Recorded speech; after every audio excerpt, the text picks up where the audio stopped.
देखो, सामान्य गुण क्या कहता है कि इसके गलनांक हमेशा कैसे होता है, निश्चित नहीं होते हैं और इसके घटक निश्चित क्रम व्यवस्थित नहीं होते हैं। ये एक समदेशिक होते हैं। कैसे होते हैं? एक समदेशिक होते हैं। अब हमें आज पढ़ना है क्रिस्टलीय और अक्रिस्टलीय ठोस में अंतर क्या कहता है। अंतर ये है कि देखो, सबसे पहले ज्यामिति की बात करें तो क्रिस्टलीय ठोस पदार्थों की संरचना निश्चित ज्यामिति वाली होती है और अक्रिस्टलीय कैसे होते हैं? अक्रिस्टलीय का मतलब होता है अनिश्चित होती है।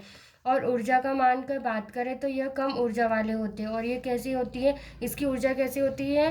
क्रिस्टलीय की तुलना में अक्रिस्टलीय की ऊर्जा थोड़ी अधिक होती है।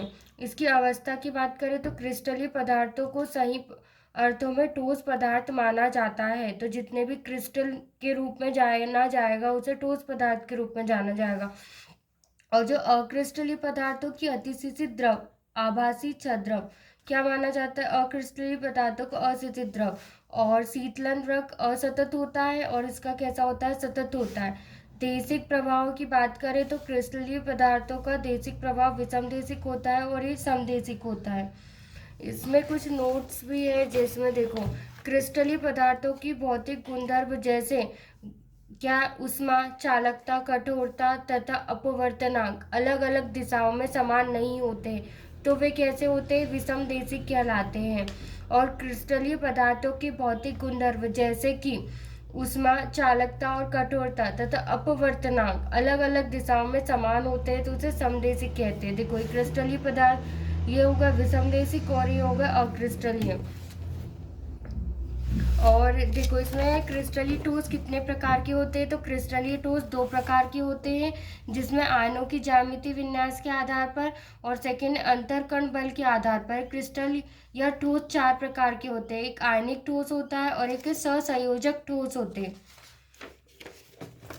आयनिक ठोस क्या है? इस प्रकार की ठोस या क्रिस्टलों की इकाई धनात्मक या ऋणात्मक होती है और इन आयनों में प्रबल स्तर विद्युत आकर्षण बल कूलाम होता है। ठोस होने के कारण इनका गलनांक कैसा होता है? उच्च होता है। जैसे NaCl, सोडियम क्लोराइड, इसका नाम क्या है?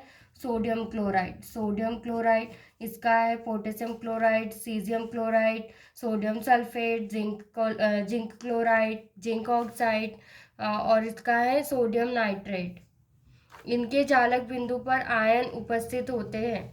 और इसके गुण की बात करेंगे तो यह ठोस, कठोर व भंगुर होते हैं। इनके मध्य कूलाम आकर्षण बल होता है। इनके गलनांक और क्वथनांक हमेशा उच्च होते हैं। ये विपरीत आवेशों वाले आयनों से बंधे होते हैं और यह ध्रुवीय विलायकों में विलय होते हैं। सहसंयोजक ठोस क्या होते हैं? वे ठोस या क्रिस्टल जिनकी संरचना कैसी होती है? परमाणु द्वारा निर्मित होती है, सहसंयोजी ठोस कहलाते हैं। ये परमाणु आपस में सहसंयोजक बंधों द्वारा जुड़े होते हैं। जैसे कि सहसंयोजक ठोस का एक एग्जाम्पल पूछा जाता है जिसमें आता है ग्रेफाइट है, हीरा है, सिलिका है और कार्बाइड है। अब इसकी गुण की बात करेंगे तो यह ऊष्मा व विद्युत के कुचालक होते हैं। जैसे अब बात में आ जाएगा ग्रेफाइट की। यह अति कठोर व भंगुर होते हैं और यह ठोस परमाणु द्वारा बने होते हैं। इनके मध्य सहसंयोजक बंध होता है।